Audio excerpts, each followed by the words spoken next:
ओम शांति। आज है 1 जनवरी 2022। नया साल चालू हो रहा है। सभी भाई बहनों को जैसे कल बाबा ने बताया कि 3 बधाइयाँ दे दो कि नए जीवन की, नए युग की और परिवार और बाप के मिलन की बधाई। तो सभी भाई बहनों को ये तीनों बधाई। और बाबा ने कल भी कहा है कि जैसे देही अभिमानी बनना है, ये अविनाशी वर्षे का अधिकारी बनो, बाप आए हैं सबको संदेश देना है, नहीं तो हमको लास्ट में अवहेलना मिलेगी, व्यर्थ को समाप्त कर देना है। तो ऐसे सभी बातें, सभी को गुणों खजानों की गिफ्ट भी देना है, गुणों की, शक्तियों की, सम्मान की, और माया को विदाई देके पुराने वर्ष के साथ हम नया साल का पहला दिन बहुत आनंद से बाबा से दुआएं लेके, शक्तियाँ लेके अब शुरू करेंगे। सबको शुभकामनाएं इस नए साल की। ओम शांति। तो आज की मुरली बाबा ने कहा है कि सर्विस के ख्यालात आने चाहिए। और बाबा ने आज ये भी बताया कि ज्ञानवान बच्चों की निशानी क्या है कि वो जो सर्विस पे टूट रहेंगे, जुटेंगे, वाहियात खाद पान में नहीं जाएंगे, जो हंसते रहेंगे कि बाबा ही आकर भारत पे ही रहम करते हैं। देवी देवताओं ने परमात्मा से वर्षा लिया है, यहाँ ही जगदम्बा राजराजेश्वरी बनती है। जो बोर्ड पे हमारे सेंटर पे जो लगता है उसको ध्यान से सुनना है, ऐसे सबको बताना है कि हम क्या यहाँ बनने वाले हैं। बाप ही सत्य है, हम बेगर से प्रिंस बनेंगे। पढ़ाई सोर्स ऑफ इनकम में दिलवाड़ा मंदिर में जगदम्बा और लक्ष्मीनारायण के चित्र है।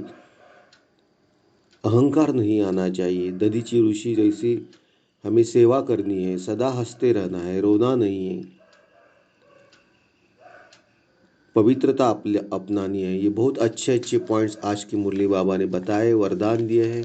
ऐसे प्यारे प्यारे बाबा को एक बार याद करेंगे, परमधाम में जाके मिल के आएंगे, बाबा से शक्तियाँ लेंगे। मैं आत्मा इस प्रकृति से निकल परमधाम पहुंची हूँ। मेरे प्यारे प्यारे बाबा मेरे सामने हैं, मुझे शक्तियाँ दे रहे हैं।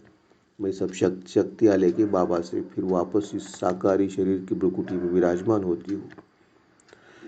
बाबा का हाथ हमारे सर के ऊपर ऐसे अनुभव करके थोड़ी देर शांति में बैठ के बाबा की टोटल कलरफुल मुरली देखेंगे। बाबा इस कलरफुल मुरली में लेफ्ट साइड में फर्स्ट पॉइंट में कहते हैं कि बच्चों, सदा सर्वित के ख्यालों में रहना है आपको।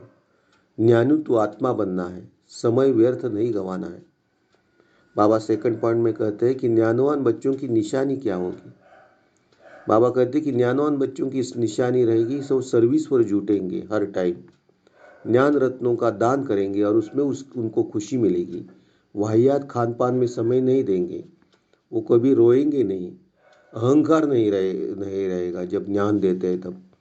आगे बाबा कहते कि बाप ने ही रहम किया है भारत पर, देवताओं ने परमात्मा से वर्षा लिया है। बाबा कहते कि धर्म कौन से आए सृष्टि चक्र में। बाबा ने बताया कि सबसे पहले देवता आते, फिर इस्लामी, फिर बौद्धी। बाबा कहते जब सब बच्चे सर्विस करते हैं तो सबकी सर्विस दिखाई पड़ती है, बच्चों में हड्डी हड्डी धारणा होनी चाहिए। बाबा कहते यहाँ ही भारत में जगदम्बा है, ज्ञानेश्वरी, और फिर राजेश्वरी लक्ष्मी बनती है। बाबा कहते सर्विस पर लगना चाहिए, तब बाबा राजी होंगे।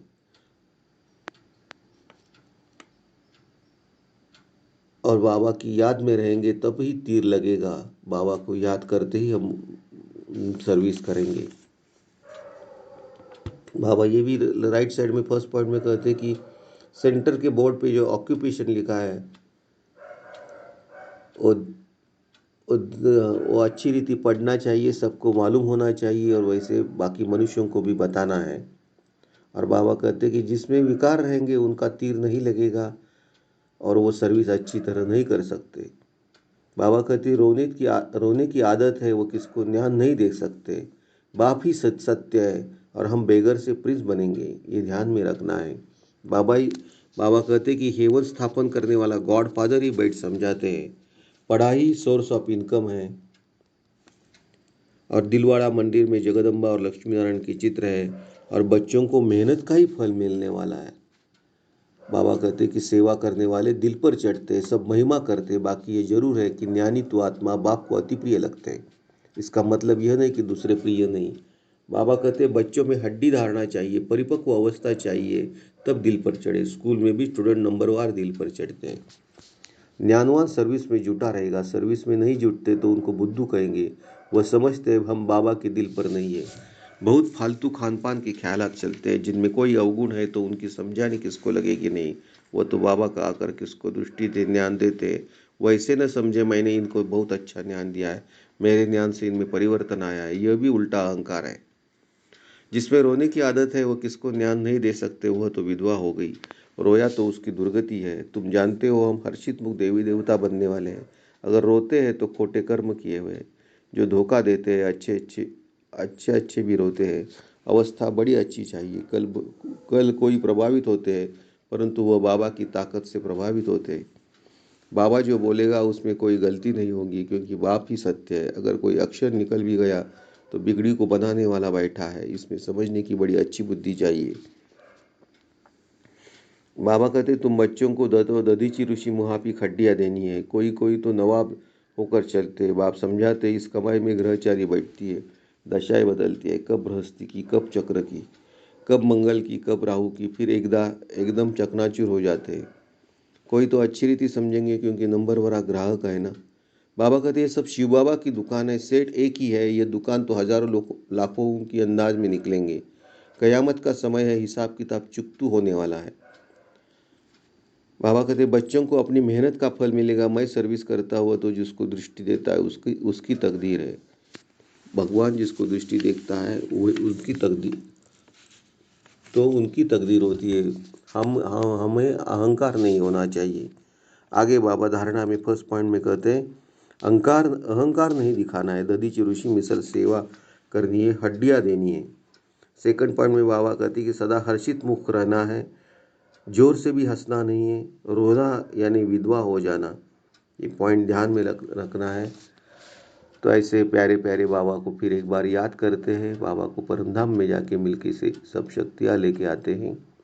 मैं आत्मा इस ब्रुकुटी से निकल साकारी दुनिया से चंद्रलोक सूर्यलोक सूक्ष्म वतन से परमधाम पहुंची हूँ। मेरे प्यारे प्यारे बाबा मेरे सामने हैं। बाबा मुझे शक्तियाँ दे रहे हैं।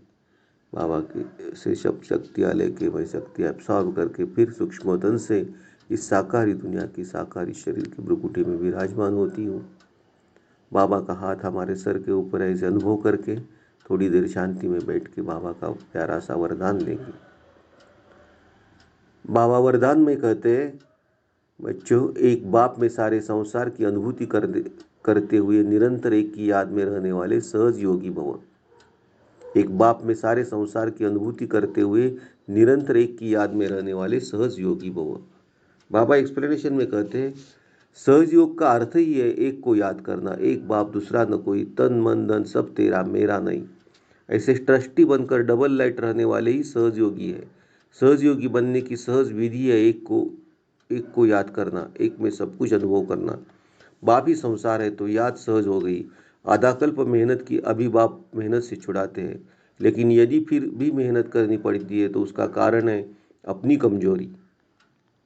लास्ट में बाबा स्लोगन में कहते हैं महान आत्मा वह है जो पवित्रता रूपी धर्म को जीवन में धारण करता है। महान आत्मा वह है जो पवित्र रूपी धर्म को जीवन में धारण करता है।